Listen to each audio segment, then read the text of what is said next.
We'll go to Rory straight away. Then we know how optimistic you were about this series. How painful is that to be on the wrong end of a day 2 defeat? Yeah, obviously pretty tough. Going into our bowling innings there, where Australia had to chase the sort of highest score of the Test match. We were pretty confident in our ability to be able to go and bowl them out. But at the moment, still in a little bit of a wow phase after what Travis Head have just done to us. That was a pretty incredible special knock from Travis. Were the guys out there a bit shell-shocked by that, the nature of how they took on what was, as you think, sort of the highest score of the match? It seemed like they didn't quite know how to stop the bleeding. Yeah, I think it was obvious to us as a group when Travis came out at the top of the order there with Jake that they'd sent Travis out there to play the role in which he was so successful at doing. It was so hard to be able to continue with plans in which we tried to implement, because he had an answer for everything. We went through 3, 4, 5 different modes to try and get the wicket of Travis, because when he was going, we knew that he was going to be the big one. He just had an answer to absolutely everything, and he really took the bowlers on, and it was some knock. But when it comes to the batting, you've lasted 67 overs across 2 innings. Like, are you mindful that that just isn't going to work? It's got to stop in terms of how quick the innings have unfolded. Well, bar that, that innings there, Australia chasing down 200 and was it less than 30 overs. 19 wickets fell on day 1, and the guys who had success out in the middle were the ones who were brave enough to take the bowlers on and get them off the length, which was the most successful. Watching our guys bowl in that first innings, it just looked impossible, in particular for Marnus and Steve, to be able to score when we were able to run up and smash away at that length. And I guess for us and for me, in conditions like that, on wickets like that offer a lot to bowlers, when you are the one who's managed to get the time out in the middle, read the wicket and understand it. It's just realising that enough's never enough, even on a wicket that is obviously offering a lot to the bowlers. It's pretty obvious that the guys who managed to find success out there were the ones who really decided to take the game on, because there was a lot happening out there. We'll go Stefan and then Will, please. Bet you've got some young players in your squad who haven't played Ashes cricket before, or haven't played in this country. I'm sure the conversations won't happen tonight, but when you guys get together and reflect on what's happened, what will you say to the team? I think we've got to let that whole 2 hours sort of sink in first, and reflect on it properly, without the emotion that's attached to what's just gone on there. Obviously there's disappointment and a lot that you come off the field with there being on the losing side. So that's up to myself, it's up to Baz and some of the other senior guys who have a lot of experience in big series like these, because you've got to let emotions like this sink in, and it has got to hurt, but also you've then got to get rid of them as quickly as you possibly can, while also learning from it, because when we get to Brisbane, we need to be back up to that mindset of how we came into the series before this game. We're still very confident of our abilities and in achieving the goal. We've got to be so crucial about not taking any baggage from this result into Brisbane, because we need to win that one. You had a long-standing plan to use case calling out there in Australia, and there was a time, certainly last night, when that seemed to be working really well. What do you take from this game, thinking about parts of that plan have worked into the next sort of Test match? Yeah, well, that bowling performance yesterday from the group was just phenomenal. There was a lot going on.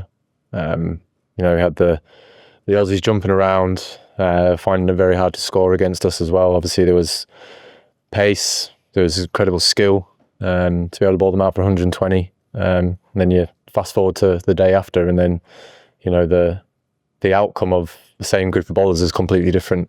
And yeah, he's still obviously hurting about all that kind of stuff at the moment. But what a difference a day makes to what one batter can do to a bowling attack. When you say it's got to hurt, what do you mean by that? And do you use that when you make a ball? But it's got to hurt. Yeah, you said it got to allow the defeat to hurt. Yeah, you do. Obviously the two sides of sport.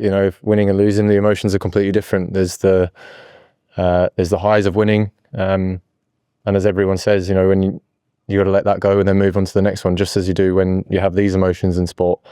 You got to feel it all, but then get rid of it and put all your concentration to what you got coming up next. So yeah. We'll go Will, Louis, and then Chris, please. You've been on 2 Ashes tours before. There's been 3, last 3, all gone a similar way where England lost first test. I mean, it runs away from them pretty quickly. How do you ensure this one doesn't go the same way? And why will it be different this time? We've been in situations where we have been behind series before, and it's our attitude that I think stands out, that allows us to move on to the next game through good and through bad. We're a very good team at, I think, dealing with emotions when we need to think about what we got coming up next. I'm a pretty level-headed person in terms of success and failure.